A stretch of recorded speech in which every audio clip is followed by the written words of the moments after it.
Welcome to the Audiobook Lovin Podcast, discussing all things audiobooks with the authors that write the stories and the narrators that perform them. Brought to you by Viviana, Enchantress of Books. Hi, everyone, and welcome to Season 4, Episode 29 of the Audiobook Lovin Podcast. Today, I am chatting with author Michelle Hercules and actor, model, singer Luke Eisner. Welcome, guys, to the podcast. How are you guys doing? Great. Thanks for having us. Yes, thank you. Yeah, it's going to be a fun chat for our first threesome for the day. Ooh, So, very fun. we're going to start by having you guys tell us a little about yourself, how long you've been, Michelle, in your case, writing, and Luke, everything else that I listed. Who wants to start? Ladies first. All right. I do not know how long I've been doing this, to be completely honest. I should have prepared better. It feels like forever. I think for sure, let me see, going back. Yes, I was pregnant, so it's 10 years. It's going for that. And I started, I don't know, I think I started writing. I was reading a lot. It was when the indies exploded.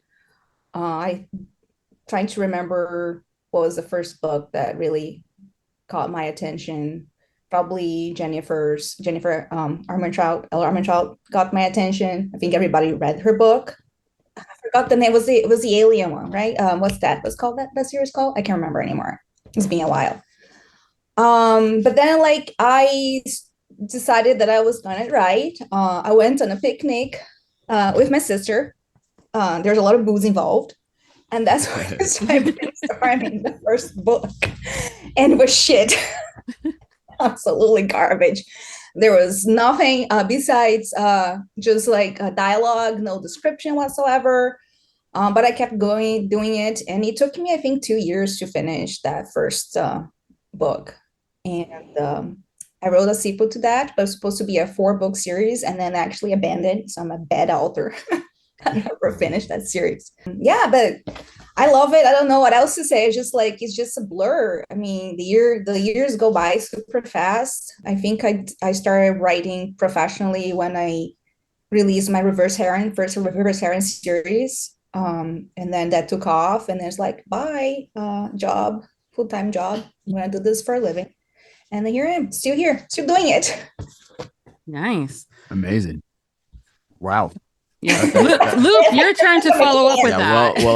Right. I have not written a book. But yeah, when I moved to Los Angeles, I'm from a small town in Wisconsin, kind of the middle of nowhere, rural Wisconsin. And I moved out to Los Angeles when I was 17. I had a scholarship, ironically, to study law at USC. And when I was busy trying to be a lawyer, I got scouted to do modeling. And that was really great. I started to travel the world and work with some really great designers, and that really quickly turned into acting because Tom Ford did a film and I was walking for him in a lot of his shows. And I did a film with him, and then I was able to kind of get into the acting world that way. And I've been just super fortunate and lucky to be doing that. And then on the music side of things, I've been in my band Voila for the last few years, and that's been going great too. That's like a pop rock band if anyone's interested. But yeah, it's just kind of been a really wild Hollywood story. So I'm just very fortunate. And I got into this whole world because I was doing press shots for a Netflix movie. And some of the photos were pitched to be on these book covers. And I'm a reader myself. I always wanted to be an author growing up. That's kind of what attracts me to music, is the songwriting portion. So it's really fun to be a part of this world. And I've been enjoying going to these conventions. And it's an honor to be here. Thanks for being here. It's interesting though how sometimes when you're just thinking of a story first and not really realizing that potentially it could be an entire book. Also, in your case, Luke, you're taking photos from a modeling perspective, and you're like, "Bam! I'm on a book cover! Yay!" Yeah, no, totally. The whole Fabio fantasy in me growing up, when I was growing out my hair, I feel like was really fulfilled. Definitely a pretty funny thing to see. Yeah. We're missing the one on on a horse or something. Yeah, well, that's another thing about me. I love horseback riding. It's one of my favorite hobbies. Talk about that all day long. See, so now we have an entire new meme for you as far as social media goes. Is we just recreate some of those old Fabio yes, covers. I would love just to do that. Updated version of them as far as styles and stuff. You have the hair, so Yeah. I think you're good. Yeah, it's fun. It's funny. I ran into Fabio actually in Los Angeles one time, and I think I've been more like awestruck by him than any other celebrity, because I was like, it's just he's so literally like off of a book cover. It's hilarious. Yeah.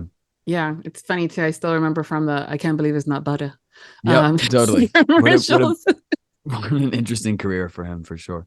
It goes so many different ways, and now with social media being how it is, and post pandemic, and it's just it can be anything, where people that decided to just do a little bit of a jingle now have entire bands and other things too. That you never know. It's a wonderful world where everyone can really express themselves and find their audience without a lot of hindrance. That's the great thing about social media, for sure.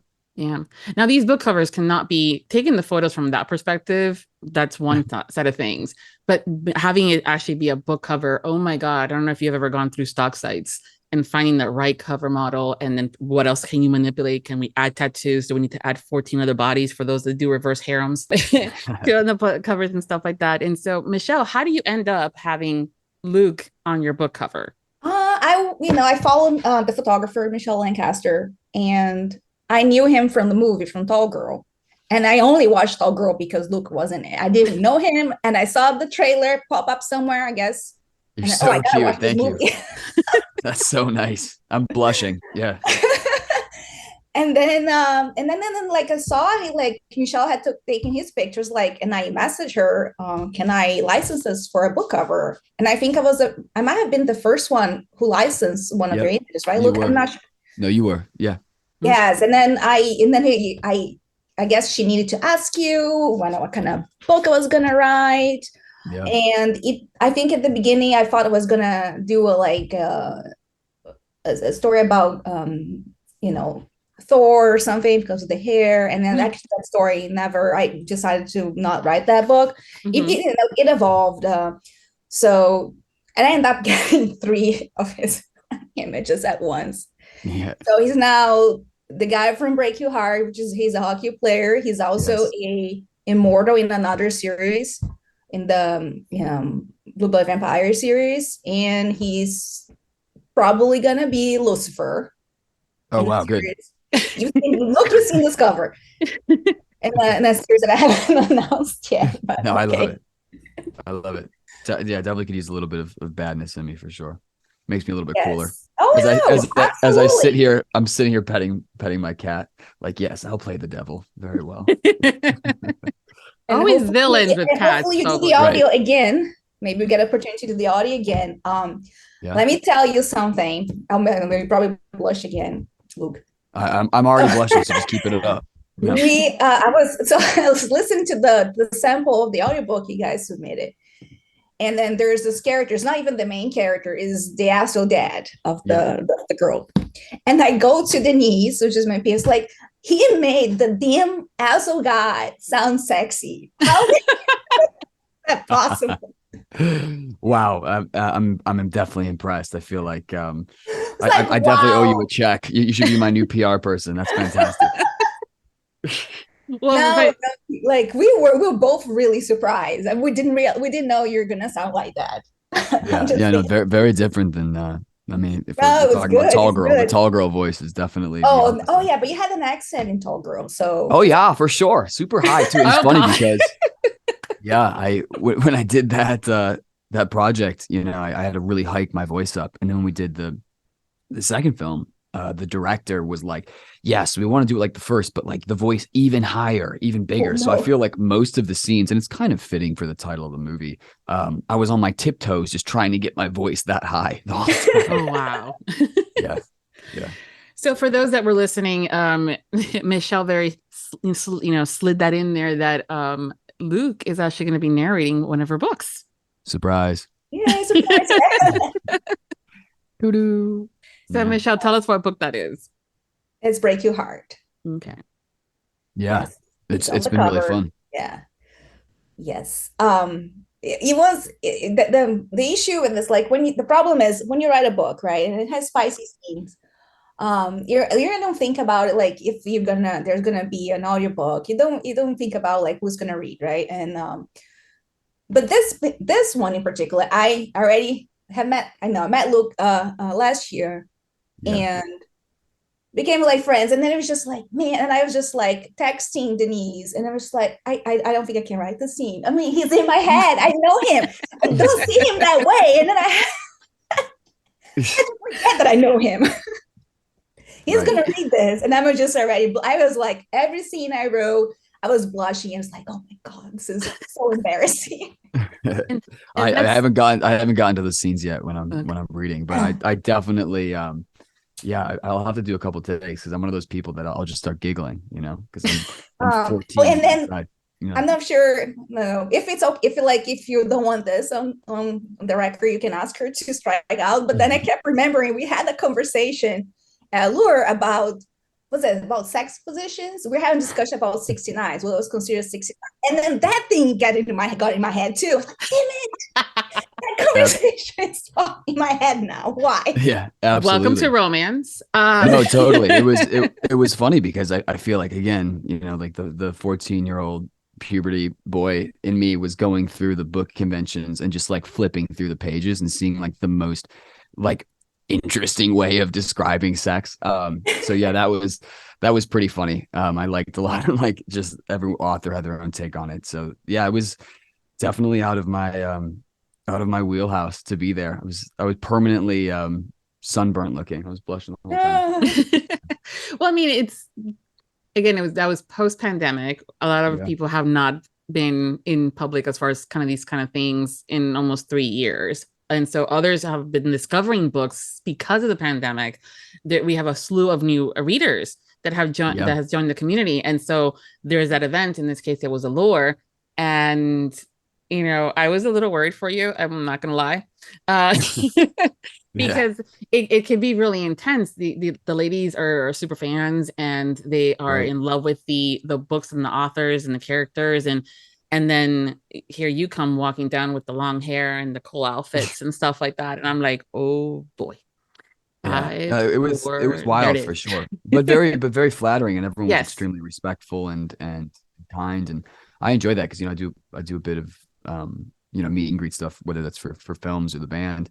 And I really enjoyed this audience, particularly because everyone was so well-spoken and had really interesting things to say. And for me, this is a new world, but everyone was extremely inviting and open, and they weren't, elitist about the fact that I wasn't 100% caught up to speed with everybody there. So that was nice. I really enjoyed it. Oh yeah. Very welcoming, the community as a whole. Yeah, extremely. It's, and we love fresh meat. Right. No, exactly. But it's not so much about the whole, because we do devour the books, but as far as like the fresh meat goes, with when we have new people joining the community, it's like, let me invite you in and show you all the lovelies that we have, and what's your cup of tea? Literally, like we have anything. Right. No, absolutely. No, it was great. I mean, like I said, I would go any day of the week. It was great to just be complimented and recommended good books. I mean, come on, it's like the perfect day. I know, right? Especially for you being a reader, it's like, yes. Yeah, absolutely. Well, and there was so much more to it than I expected. I mean, obviously, I'm beating a dead horse because you guys have been reading for a long time, but I was surprised at how many subgenres there were. There's literally something for everybody, and that was fun to see. Yeah. Yeah, and they keep coming up with new ones. People keep getting more creative and categorizing and adding things that may not have originally gone together, and so it's always like, almost like, okay, which new ones do we have? I mean, a few years ago, new adult was considered new.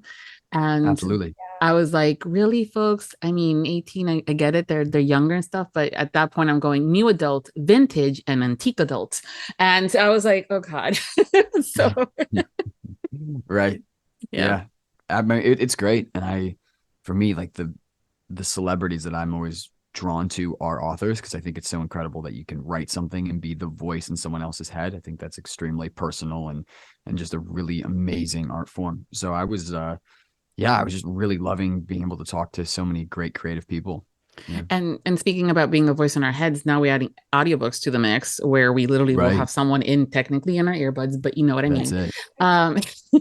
And so Michelle is saying that you were sharing about the whole not really writing for the purpose of audio, and there is a little bit of a difference as far as when you are writing. Now that you know it's going to be an audio, you're going to want to remove some of those tags and things like that.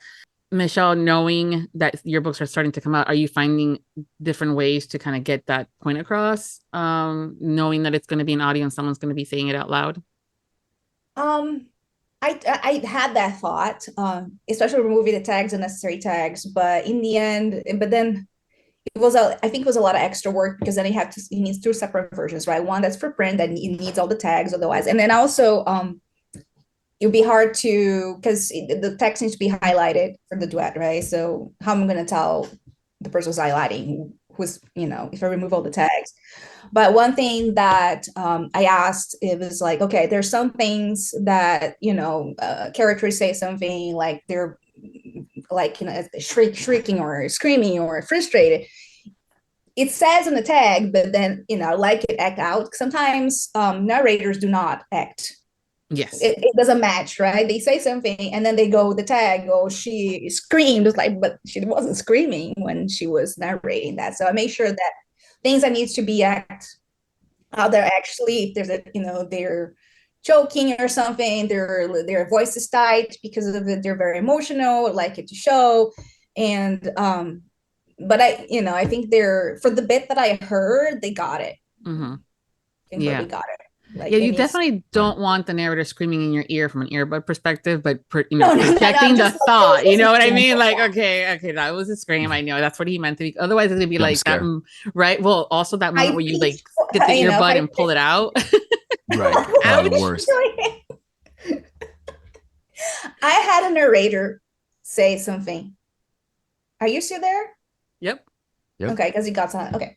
I had a narrator. I had it was a text, and then there were 3 exclamation marks, right, in the text, because you do that sometimes. And then she actually said exclamation mark, exclamation mark. Oh my God! Mark. And I was like, why would she do that? Like, no, wow. No, just say a little bit harder. Yeah, not screaming, but. Yeah, I think that there's sometimes when you are newer or don't have it, or maybe you weren't given the direction as far as, especially when it comes down to texting. Texting is something that's being relatively new, added more to books, and that also now remain in the audio. And there's been times where, this is where I was also asking that, because it's going to be done in duet, when the hero is texting something and then the heroine pops in. There have been books where they're saying Michael and then Jennifer, Michael, Jennifer, and then in between what they're texting. And I'm like, listen, I kind of got it that he is Michael and she is Jennifer. So just say the text, right? Please. And so it's a learning curve, and also making sure that you provide that direction to the narrators, because they're going to try to keep it as close to the book as possible, because otherwise you as the author are going to get mad.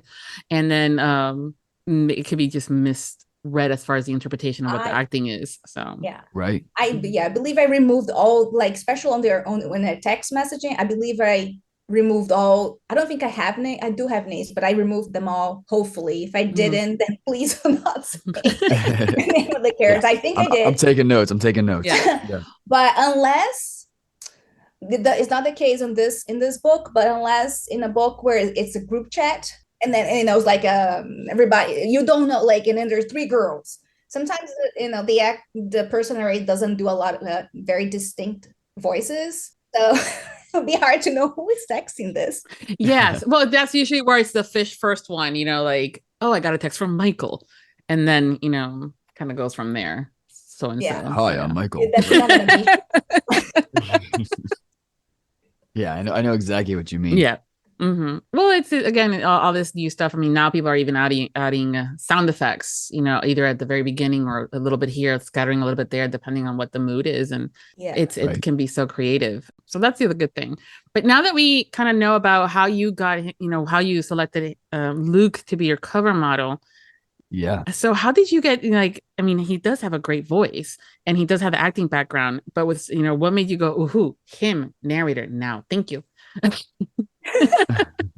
just asked. I think I first asked him to do it when we were in the middle of the pandemic, because that's when I was supposed to write the story. And he said, yeah, you were not doing anything, right, Luke? You're kind of, because nobody was doing anything. Right. Yeah, that was a super interesting time. And I was basically trapped in my home, and I have a studio here.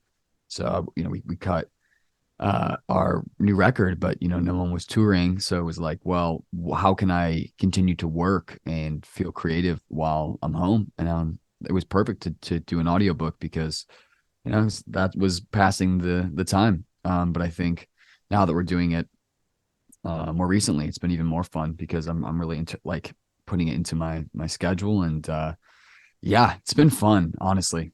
And it's allowed me to listen to a lot of audiobooks and hear how different narrators do different characters, and that's been fun because I'm exposed to a bunch of new literature. Yeah, especially if you're multitasking, riding horses in between that photo shoot, Absolutely. Yeah, right. Yeah, I'm not gonna let that go. Can we add babysitting to the? I'm just kidding. Yeah, right. No. I mean, I love horses. It's been fun too, and horses are fantastic. I mean, like I said, I could talk all day about that. I think that's the connection that you can have with an animal, as anyone knows who has a dog, a cat, or any sort of pet. It's really personal, and I think it's really important for people to do that because it reminds them. I think just the humanity and grace that you should be dealing with people in general and animals. It's all connected for sure. Yeah, I tend to like animals a lot better than people. Right. Totally. Yeah, you're not alone. That's for sure. I mean, don't get me wrong, my cats still give me sass and attitude, but they're just the conversation just goes a little bit different than if it was a person. Oh, I know. I'm like always crying during movies, and I feel like when someone dies at the end, I'm always bawling, and I look over at my girlfriend and not a tear, right? Like, oh, interesting. But then we watch a movie and the dog gets sick. It doesn't even die. The dog is sick. And it's like, waterworks coming down her face, mascara down her neck. And I'm like, and she's like, what? I just like animals way more than people. And I'm like, well, yeah, I can't really argue with that. She sounds like my kind of girl. Oh, yeah, absolutely. Yeah. And even though I don't have any pets, well, I'm allergic to cats. Cats would be ideal for me. If I could have it, that would probably be the best pet for me because I think it's like matches my personality. Right.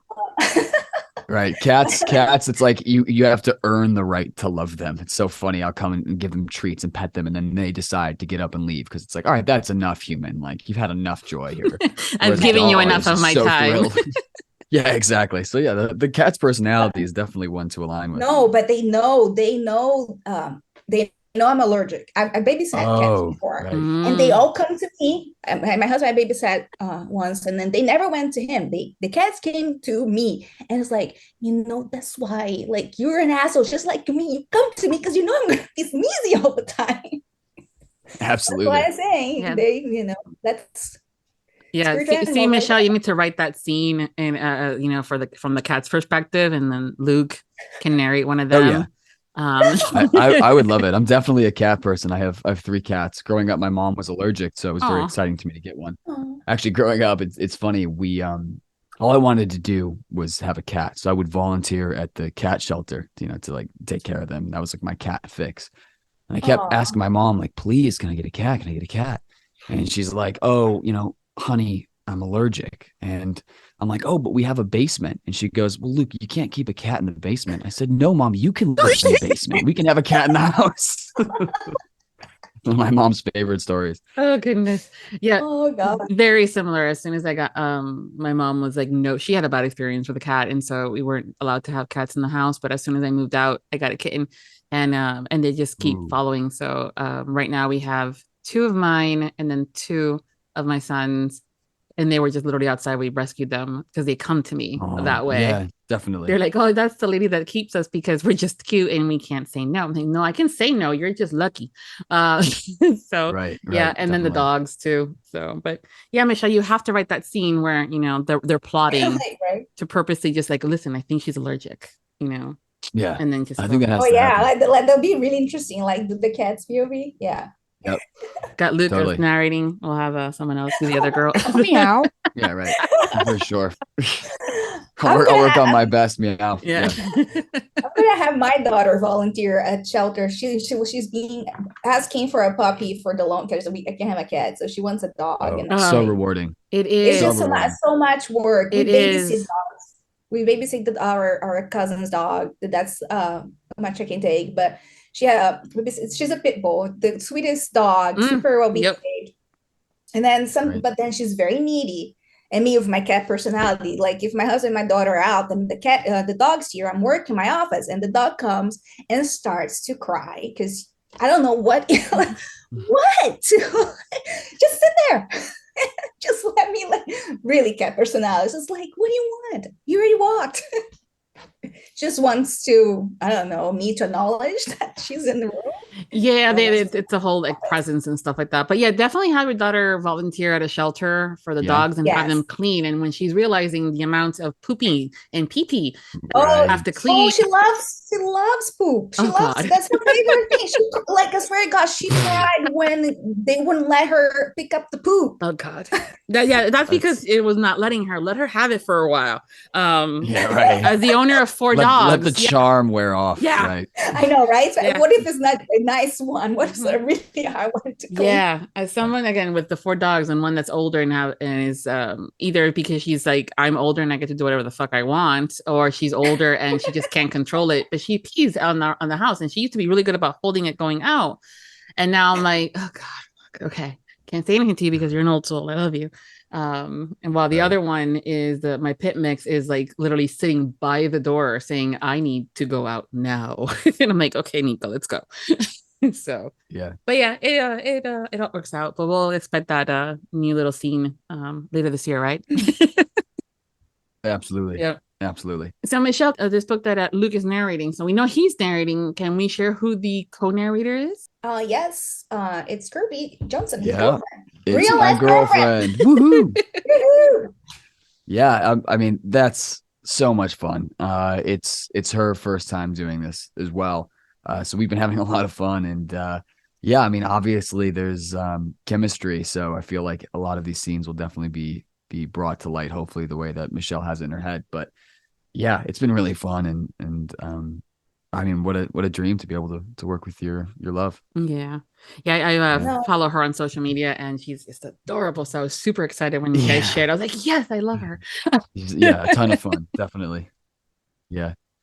Yeah, no, I changed. Well, she wasn't really realized when I started thinking of the story, and then when I decided that I wanted her to narrate as well, then I changed. I made her look. The character looks like her. Because why not? Yeah, right. Cute. There is I commissioned not safe for work art. Look. I can't wait to see it. There's some smut art. I'm gonna frame it. I'm gonna frame it and put it right in my bathroom for everyone that comes over. It's a good one. It's a very good one. I can't wait. Yeah, that's hilarious.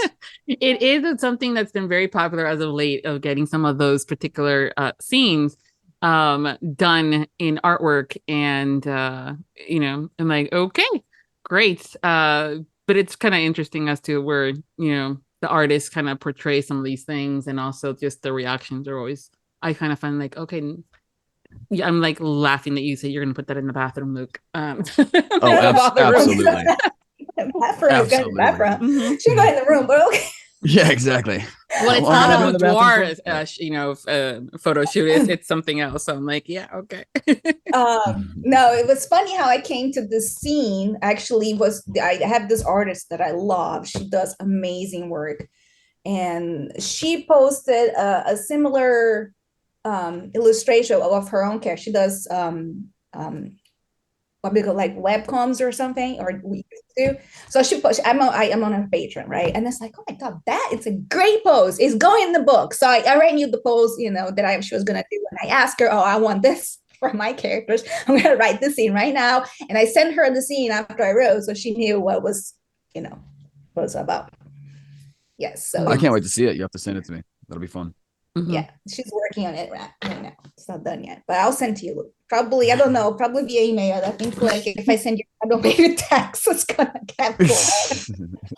Yeah, right. I'll just be sitting in a meeting, opening my email, like, oh my gosh. Okay. What is this? Am I really that tall? Yeah, okay. It has happened to me. Not a text. I would open the file somebody sends to me. I'm in my office, and then it's right there in the screen. And come see my daughter. Oh I no! had to try to, close up the windows before she sees it. Oh God. Throw the computer out the window, right? Yeah. Oh yeah, but then she's already being exposed to a bunch of stuff she should not be exposed, like sex toys, my little squishy pins. Oh yeah, right. Stole some, and then Hey. she squeezed it without knowing what she's doing. They're gonna learn significantly worse at school. Trust me. Oh, so, he already knows what 69 is. yeah. Well, see, She's 9. Yeah.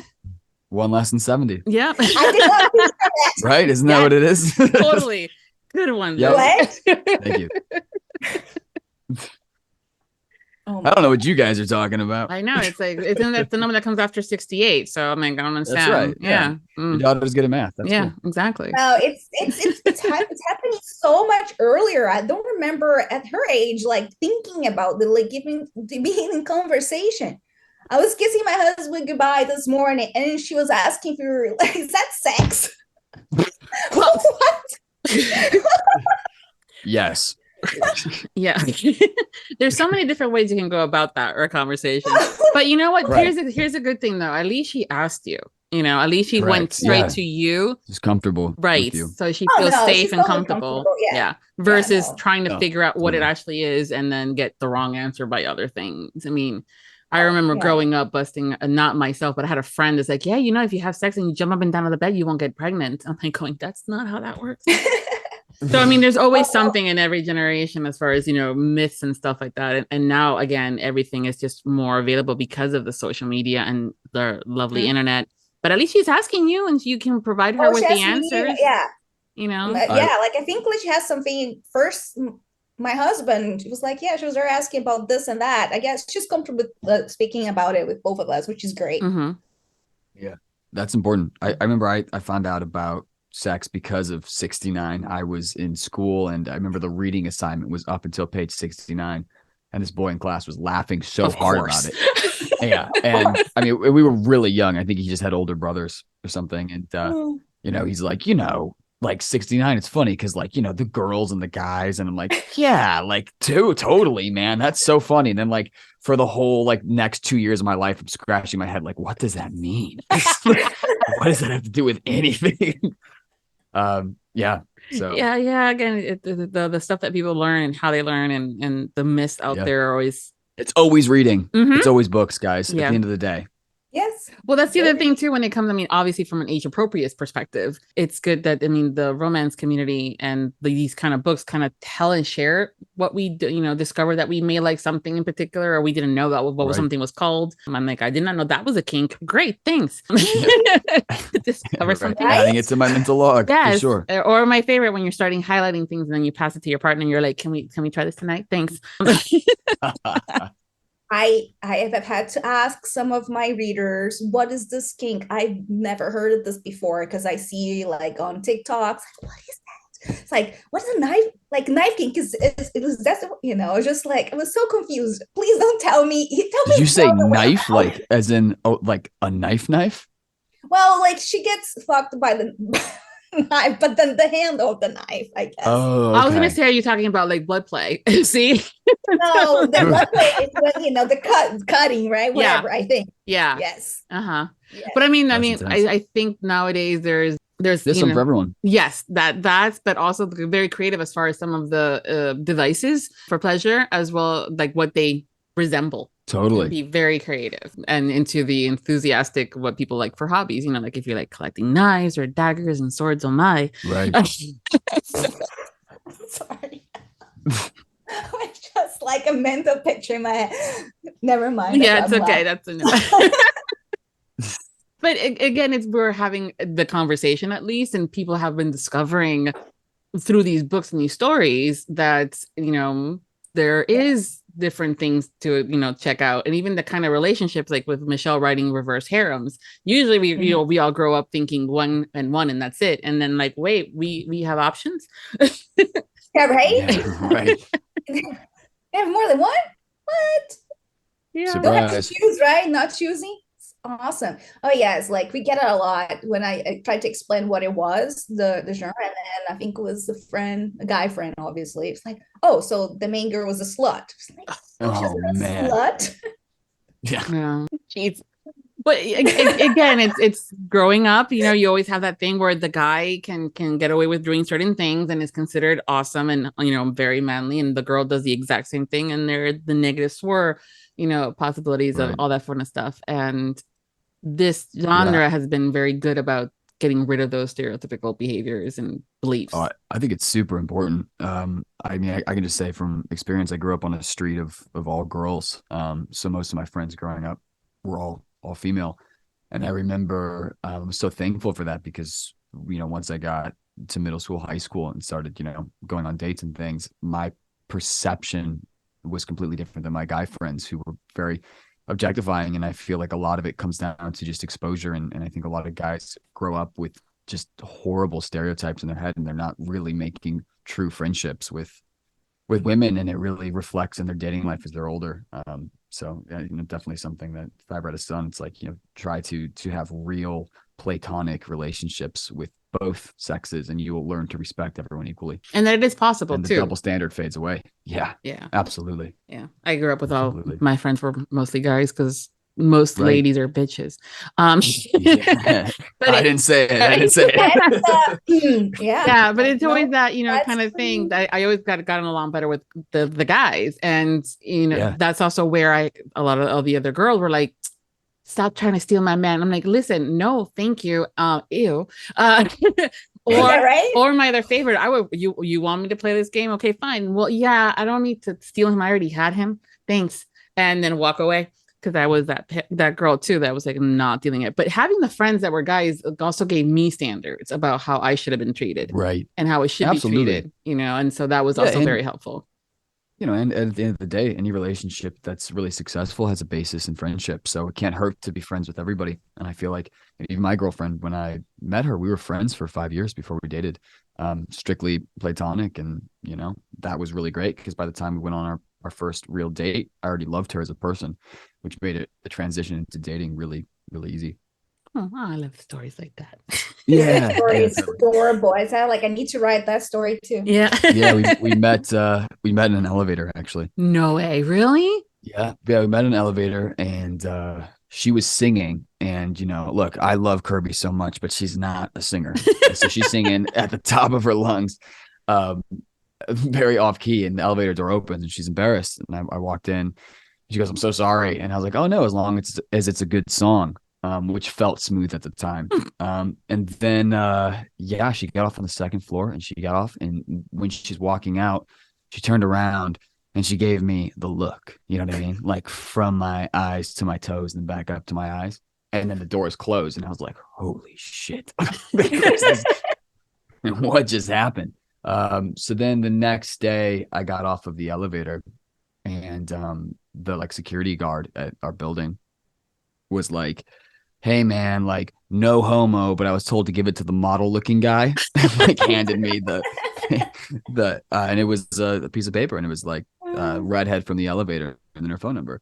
And I had just moved to LA, and I had a girlfriend, and I texted her, and I was like, I have a girlfriend, but I definitely would like to know some people in this city, and especially you live in my building. I have a cat, it'd be nice to have a friend.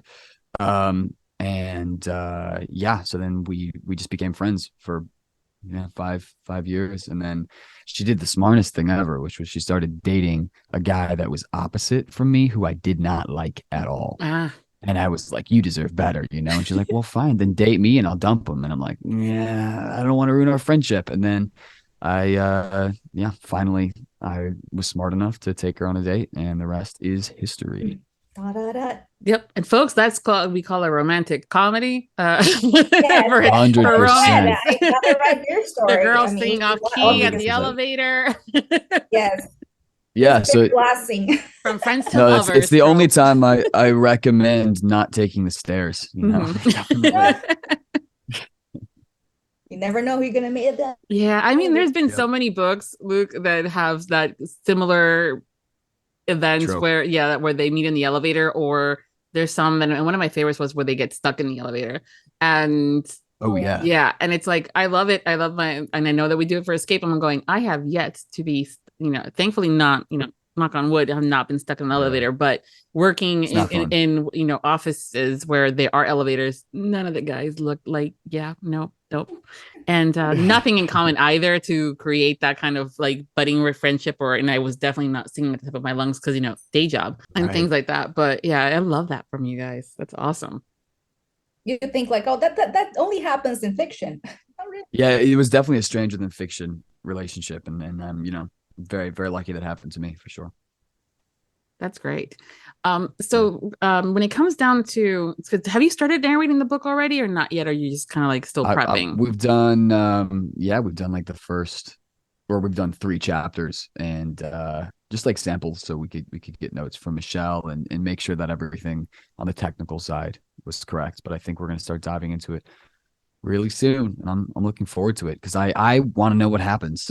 And I've been told that there are some twists and turns. So yeah, I'm looking forward to seeing what those are. So here's the thing. So are you going to read ahead of it to find out that twist? Or are you going to I'm not a maniac. No way. Come on. Don't do it. Vivi, come on, read from cover to cover. You don't skip around. No, because then it doesn't have the same effect. Well, the reason why I was asking is because there are narrators that because when they're doing the prep, right? If the dun dun dun moment is on your chapter, right? Then you end up realizing it and you're going, okay. And then other narrators will not even read the whole, they kind of read it a little bit cold because they don't want to potentially give it away in how they choose to vocalize and voice the character, that the one that did it, right?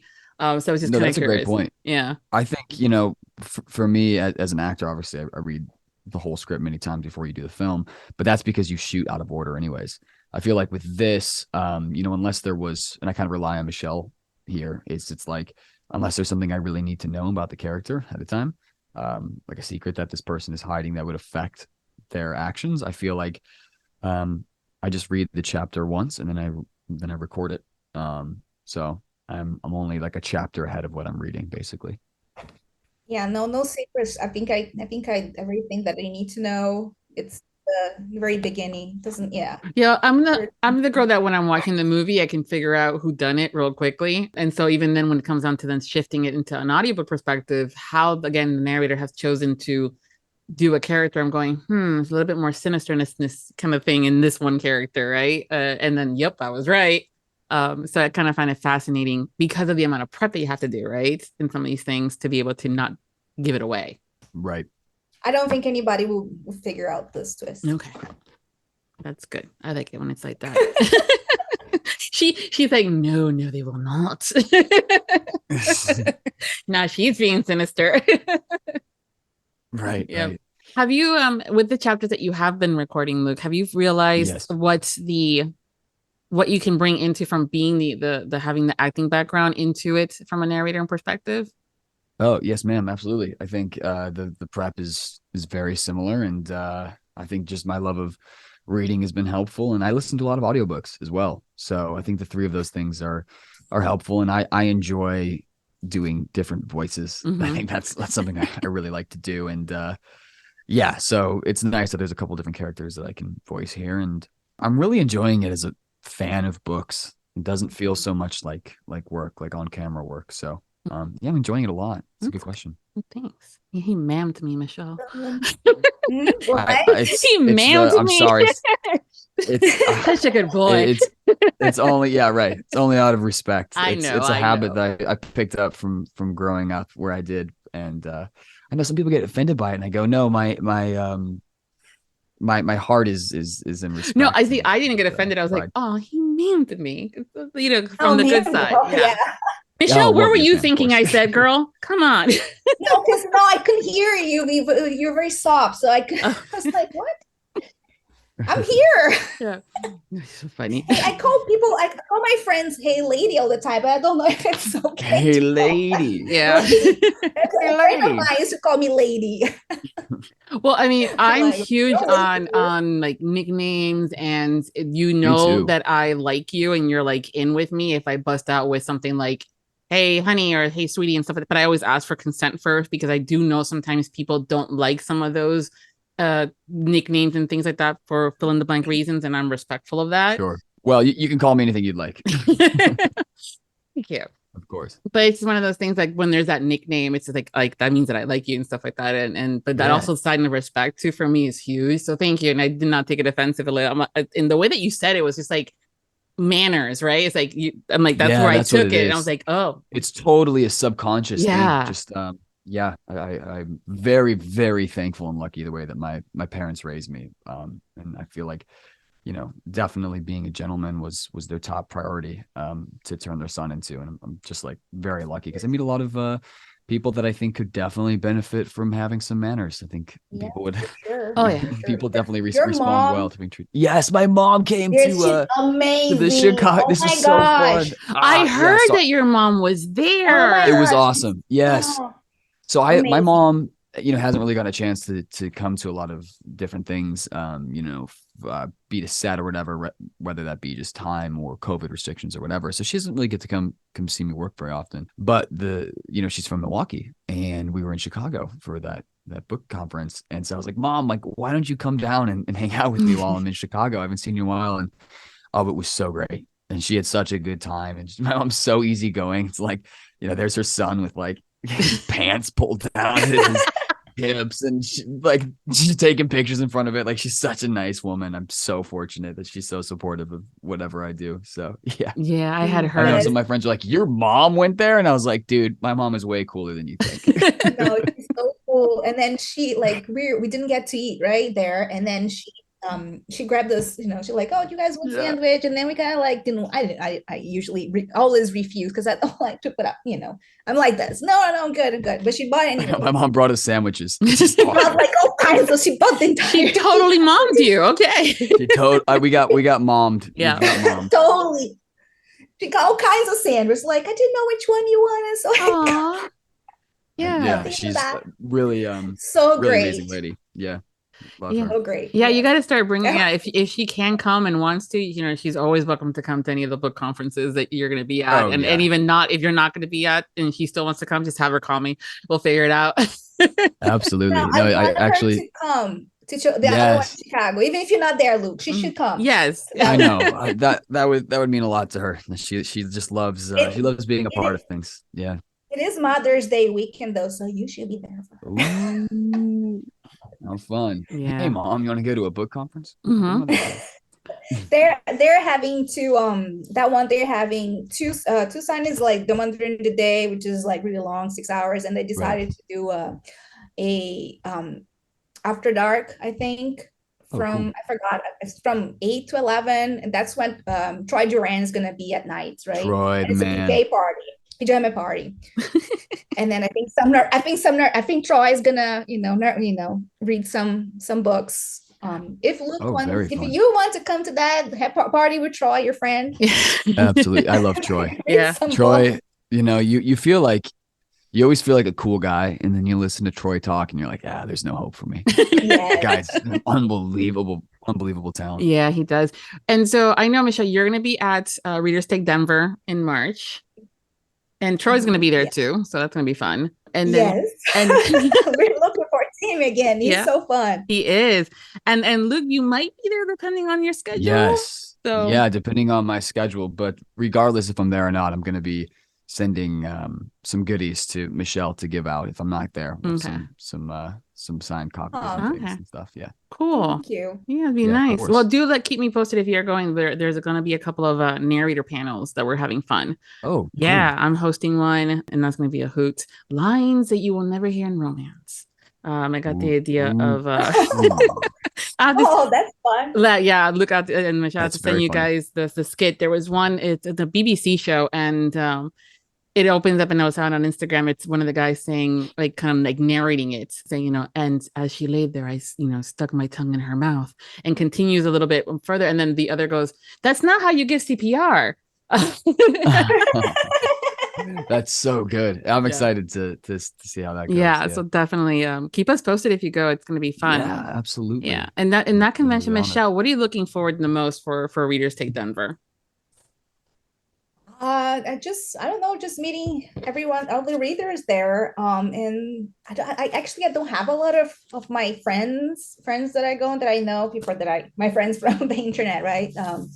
So I'm really looking forward to meeting other authors.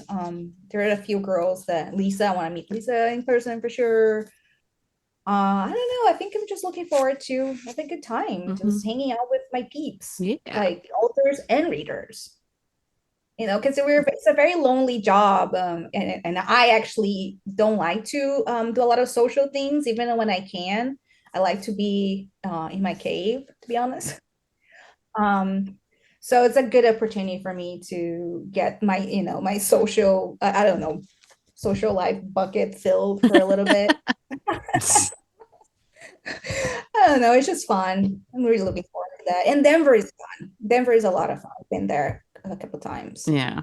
Also a great city. It is a great city. Been to it before, and there's also going to be so much fun stuff happening at the event. There's a couple of parties and some casino nights that hopefully someone will take mercy and teach me something as far as how to play poker or whatever. Because it's a dream I want to learn, but I just don't have the time now. I'm like, I just need someone to just sit there and say, Viv, this is how you do it. I'm like, all right, cool. So I'm just like never looking because I have an aversion. Yeah, no, the one time I went to Vegas, I just did the machines for the coins and I had a limit and that was it. And I'm done. We're good. You're so addicted, man. Yeah. I work hard for my money. I'm not giving it away. I went to what was it, Lovin Vegas? Yeah.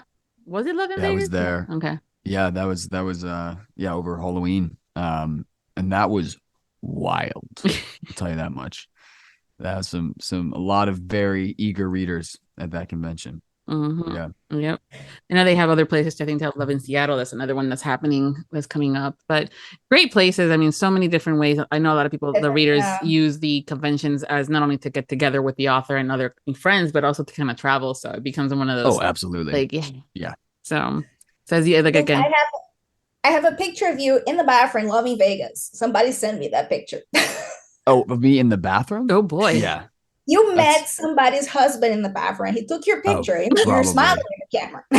Okay. So it was. Okay, got it. Thank you. Because you got to lead with that, Michelle. You got to lead with that.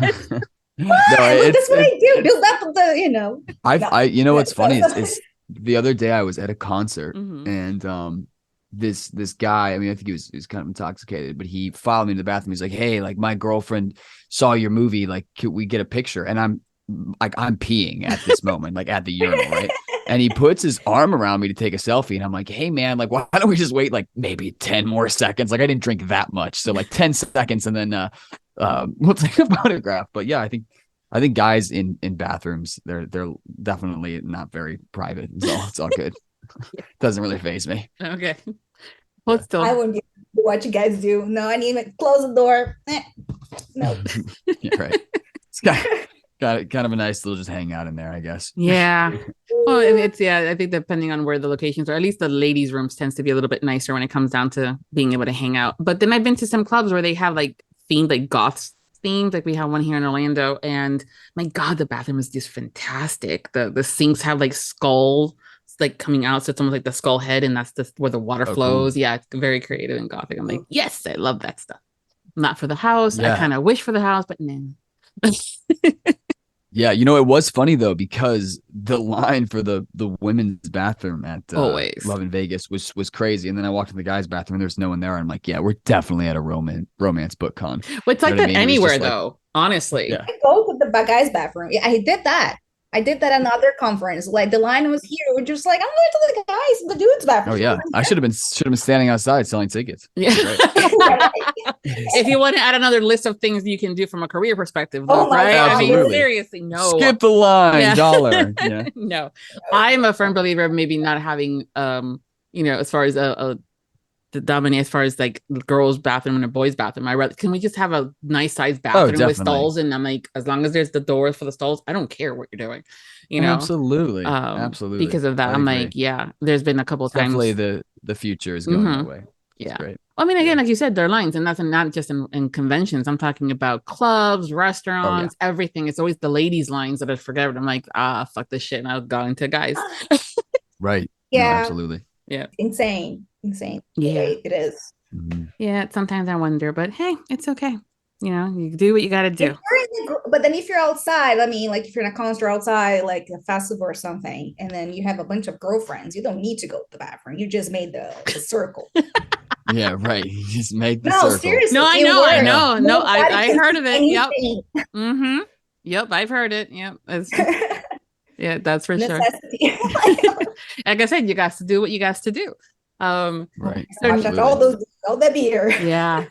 Well, one of the things I love doing with my guests is playing the game of 2 truths and a lie. So this is going to be fun with you guys, where you guys tell me 3 things about yourselves, and we had to figure out which one's a lie. And I always say we because the listeners are playing along. But today I have someone to play with, and that's going to be awesome. Yahoo! You. Oh, like we have to say the 3 things. So you got the homework, didn't you, Luke? Of course. Yeah. Okay, I mean, good. I'll figure it out. No problem. Okay, good. So the way that it works, like let's say we'll have Michelle go first. She'll tell us her 3 things, and then you and I have to figure out which one is the lie. And then Michelle and I get to tag team, and then you'll tell us your 3 things, and then we have to figure it out. Awesome. Right. Okay. Exciting. Yeah. All right, Michelle, try to fool us. All right. My first thing. I was on the front page of a Swedish newspaper. Mm-hmm. My second thing, I have 4 passports. And my third thing, I've had many encounters with bears. With what? Bears. Like the real bear, like nice grizzly ones. Okay. Black ones. Many encounters with bears. 4 passports or a front cover of a Swedish magazine. I'm gonna believe.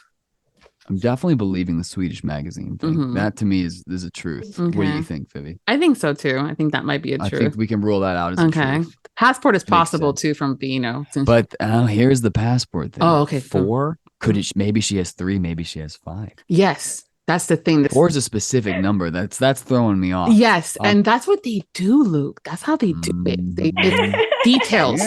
Yeah. It's the details. It's the details. I mean, if she could have been in the paper and instead of a Swedish, it could have been another. It could have been Norway.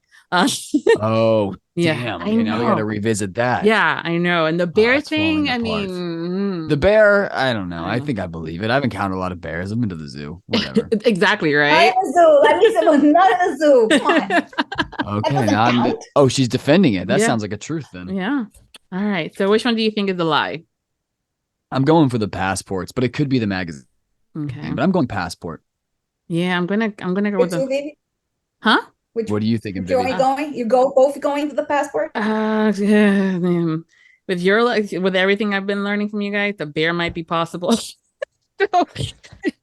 I would normally say the bear is not that would be the lie. I'm gonna stick with that one. I think the bear is a lie. All right. The passport is a lie.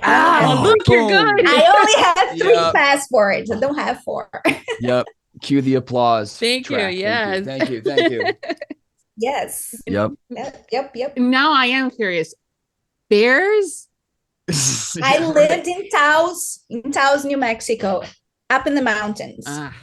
It's bears everywhere. I swear to God, there was one time I was working, and then I see like at night, and I see this, just the face, like sticking, its nose up the window. And I thought it was a dog at first because it's really dark. Yes. It's like I'm staring, like, what's the dog doing? I was like, oh my God, that's too big for you. But oh my God, it's a bear. It was a bear. And then bears were always coming to town. Always see them. I mean, it's very common. Okay. Other animals too, but bears. Okay. A bear.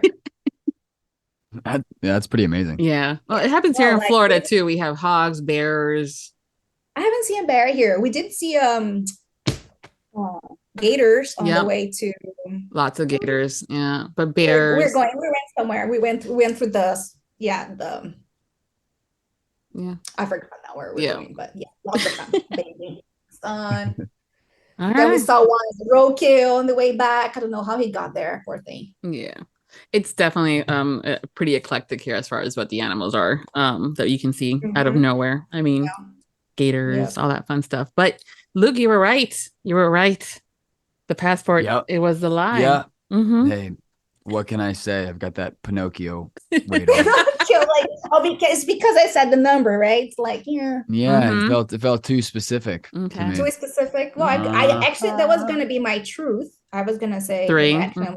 But then I like figured, I thought you were going to go with the Swedish newspaper. I mean, that's No, that felt right. That the way that you said it had such conviction. Oh my gosh, I should have done a better job. Well, now, Michelle, we have to listen to Luke tell us his 3 things, and he's an actor, so he's probably gonna. Yeah, let me think. You know, I try to do, because I get this question a lot, so I'm trying to think of one that I haven't done. Okay, I think I'll do this. Okay. All right. I met Johnny Depp and made a fool of myself. I met Margot Robbie and made a fool of myself. I met Robert Pattinson and made a fool of myself. Fuck. It was Johnny Depp, Margot, or Robert Pattinson. And for sure, the whole with it being he made a fool out of himself. Okay. Yep. Do we need to get information? How do you make a fool of yourself? Or that's too much. It's like no, that comes after. Yeah, don't worry. I'll unpack all this. For each one of the truths or the lies. Yeah, well, yeah. So that's the other thing too. It's like, which one's the lie? That's it. I don't know. Michelle, what do you think? Seriously. No idea. I was gonna say our paths. Okay, that's the lie to you. All right. I don't know. Maybe I don't know. I don't know. You could have met them. Robbie, yeah. Maybe I think Margot's a lie. Margot's a lie. Are you guys locking in your answers? I am. I think I'm going with the hard paths with it. Okay, one of you is correct, and that person is Michelle. Really? Yep. Okay. So yeah, I did not. I did not meet Robert Pattinson, but I almost did. He's one of my favorite actors. And I was finishing ADR up in Burbank, and ADR is, after you shoot a film, you watch it, and then there's a line that there's background noise in. So usually when you do scenes outside or in a car, you go back and you watch your mouth move, and then you say it again. So it's a clean audio. So I was doing that, and one of my co-stars invited me to Whole Foods afterwards to get sushi. And everyone knows I love Robert Pattinson. And I'm getting text messages while I'm driving, but I don't look at them because I'm driving. And I get home and I open it up, and it was like, dude, Robert Pattinson is here. Robert Pattinson is here. He's at Whole Foods. He's at the sushi aisle. Come quick. So yeah, that was a bummer. But I do have stories with the Margot Robbie and Johnny Depp where I did make a fool of myself both times.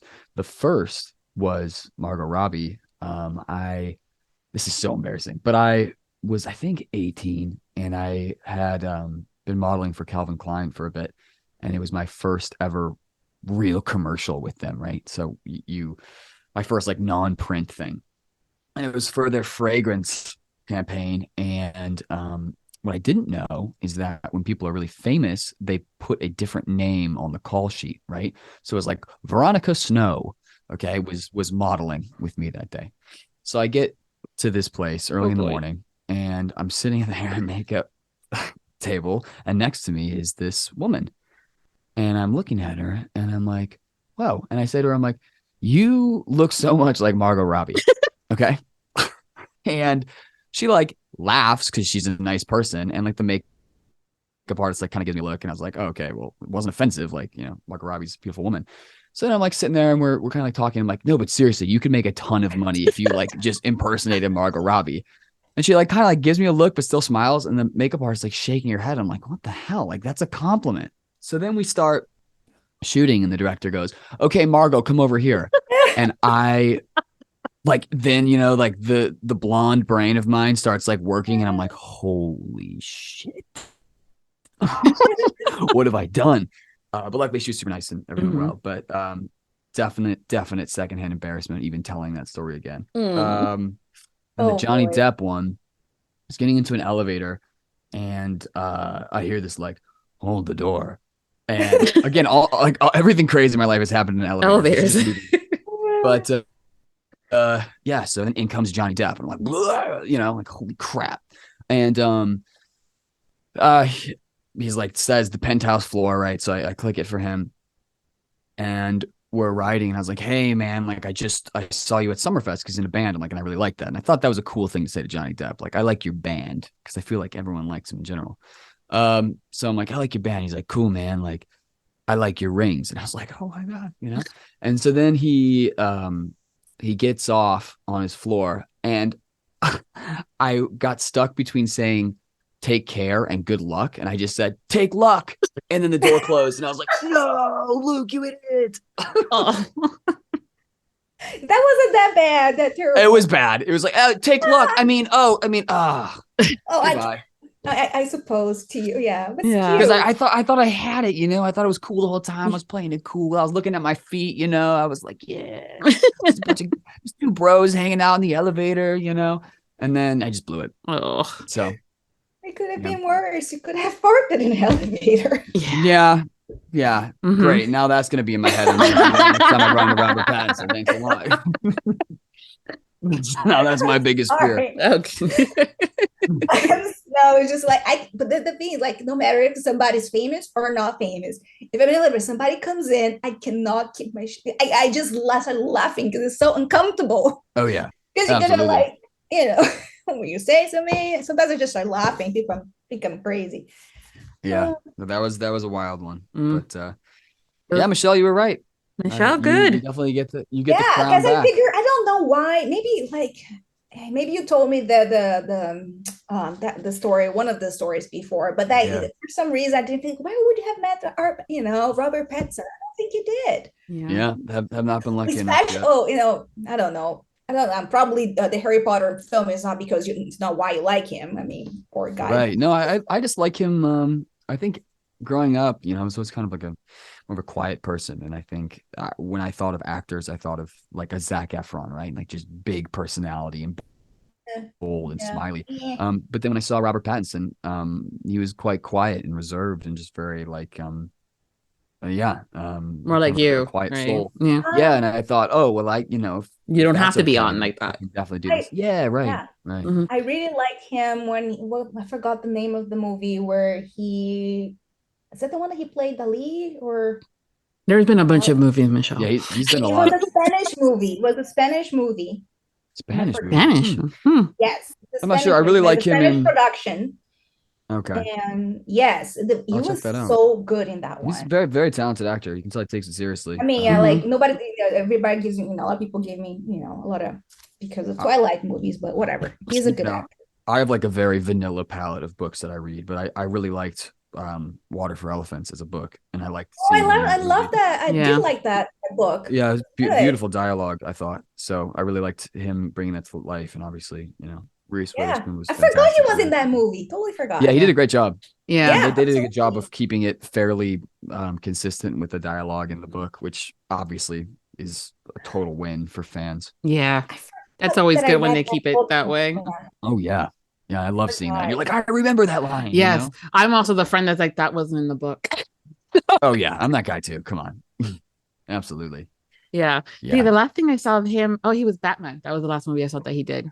Yeah, he did a good job there too. Yeah, I was impressed. I was actually surprisingly impressed, Yeah, when everyone really like beat him up. Mm-hmm. Yes, Batman.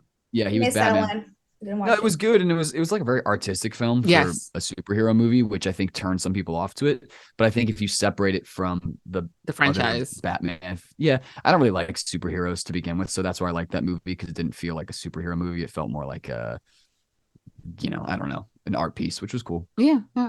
I was pleasantly surprised. I was like, nothing else to watch, but I was surprised. It was good.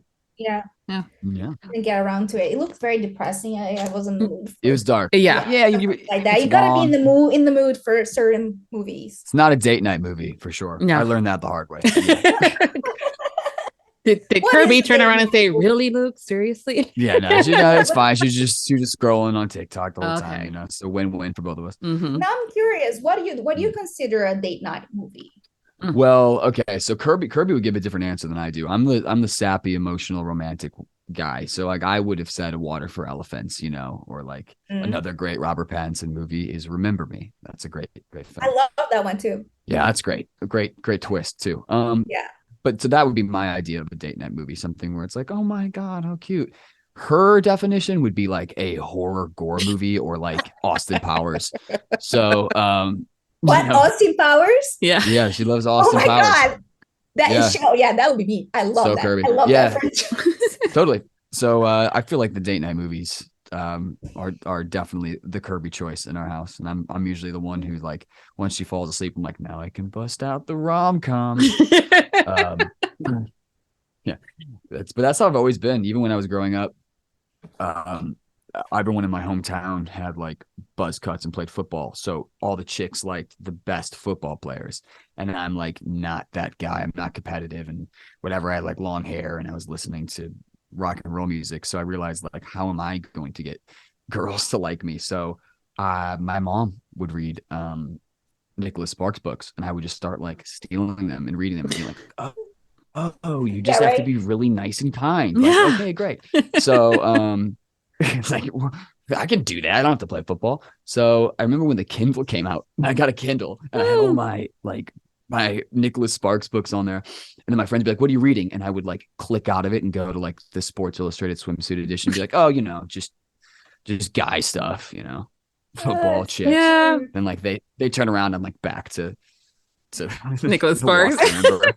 You're better than me, Luke. I cannot go for a Nicholas Sparks book. I try. I did read one. Yeah, I mean, the more I've read, I definitely have a slightly different tastes. Yeah. But I really, for me, it's a nostalgia thing, and I really I like the dialogue. I like that what's going to come. It's all very formulaic for him, which I think is.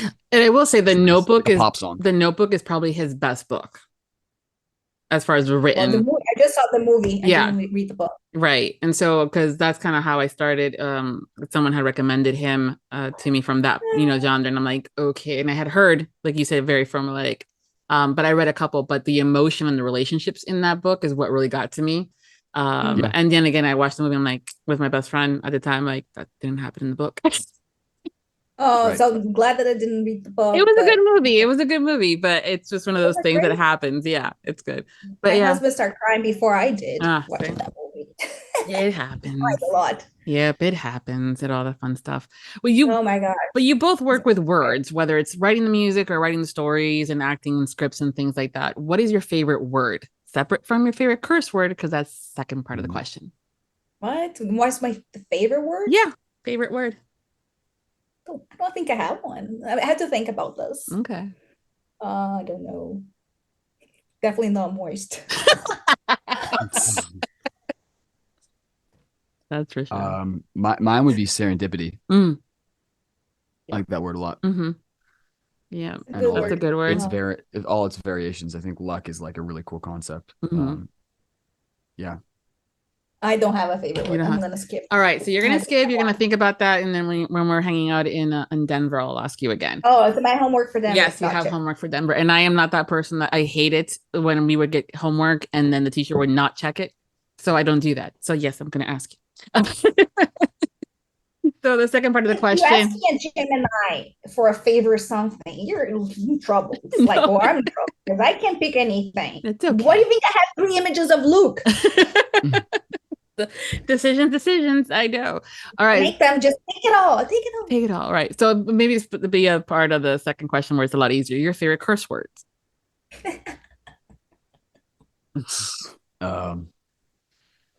You know what? It's not even a curse word, but it's my favorite insult. It's "you stink." I feel like no one uses that, but it's more offensive. Like if someone said like "fuck off" to me or like you bitch, I'd be like, eh. But if someone was like "you stink" at this, I'd be like, oh, dude, like, come on, man, you're gonna break my heart. Mm-hmm. I feel like that's the most offensive thing you can say to someone. Oh, okay. Really? I like the variation. Imagine if someone read your book and you're like, yeah, it stinks. Yeah, that's true. I mean, I don't consider "fuck" a curse word, to be honest. I don't. I mean, also English is my second language, so any curse word does not have the same, Right. I mean, I wouldn't say the equivalent in Portuguese all the time because you get, that was drilled on me growing up that you don't say that, those words in conversation. Right. But my favorite curse word would be cunt.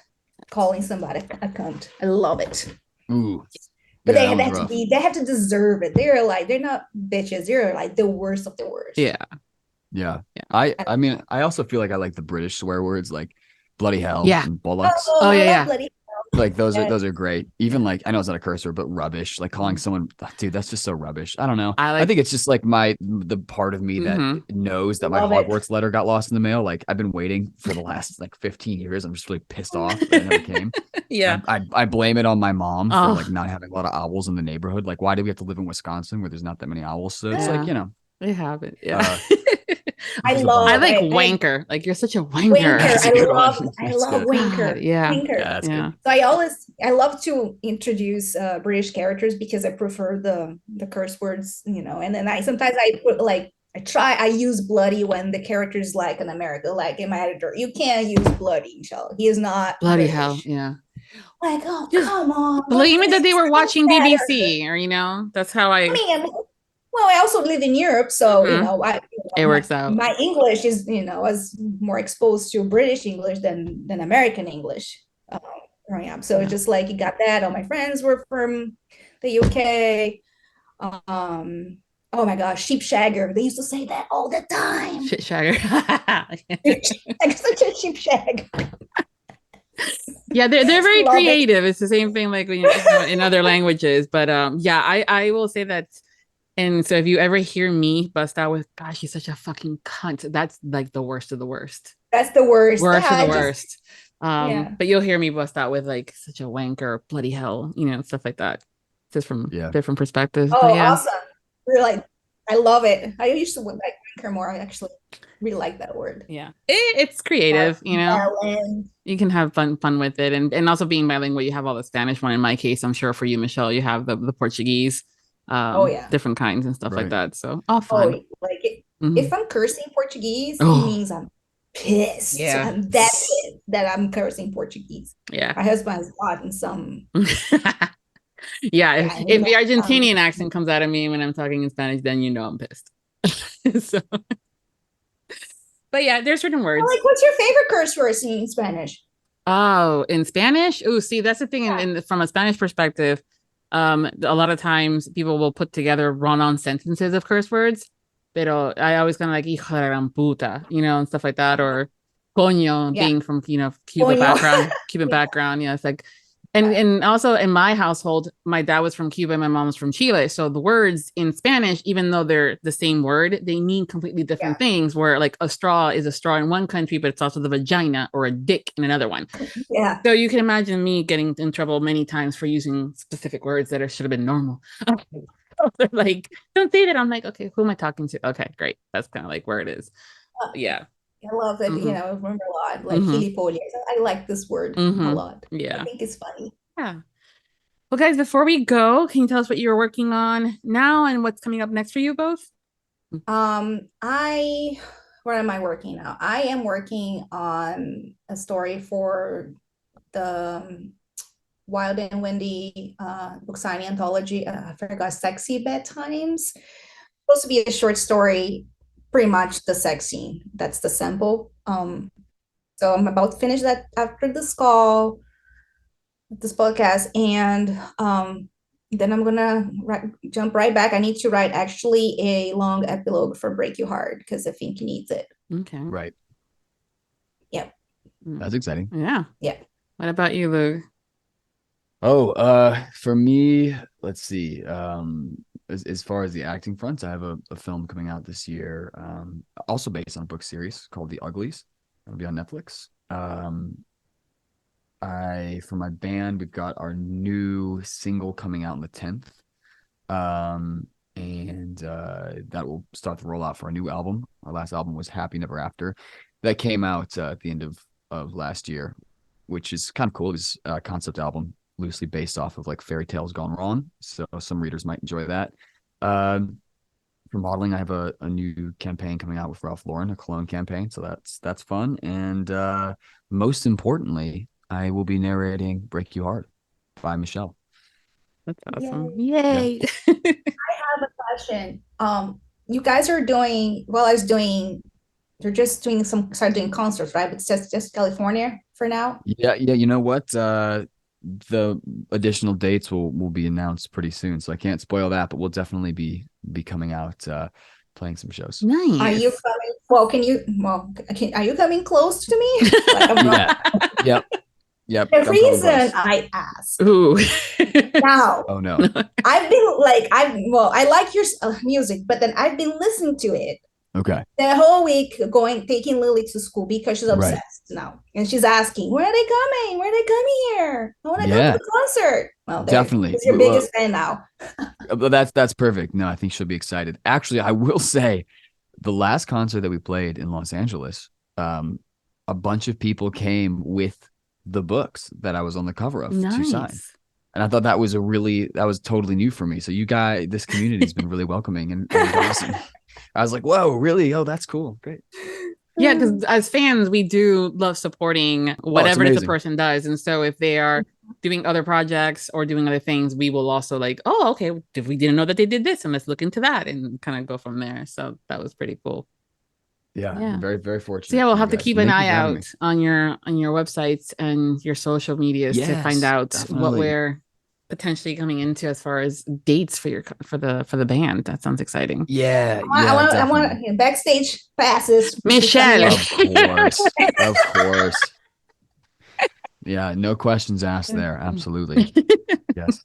Well, thank you both so much for taking time to hang out with me. It's been such a pleasure getting to know you guys better. It was a pleasure for me as well. So much fun. Thank you. Yeah, it was a blast. Yeah, well, hopefully, I know, Michelle, I'll see you in Denver. Hopefully, I'll see you, Luke, as well. Yep, fingers and toes crossed for sure. If not, I'm sure our paths will meet again.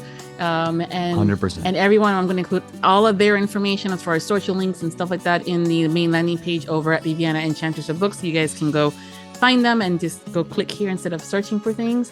And everyone, until next time, happy listenings.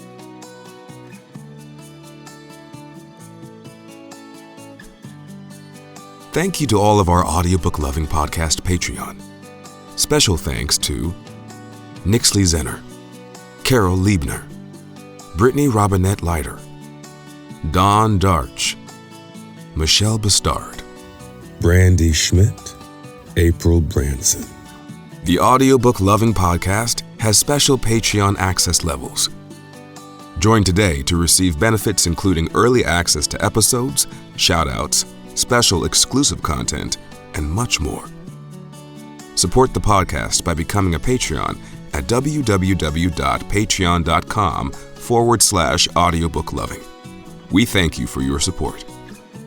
Thank you for joining us on the Audiobook Lovin Podcast, hosted by Viviana, Enchantress of Books. For links and more information discussed in today's episode, previous podcasts, or the Audiobook Lovin Series, please visit our website, vivianaenchantressofbooks.com. If you enjoyed today's episode, please leave a positive review wherever you listen to our podcast. Until next time, happy listening.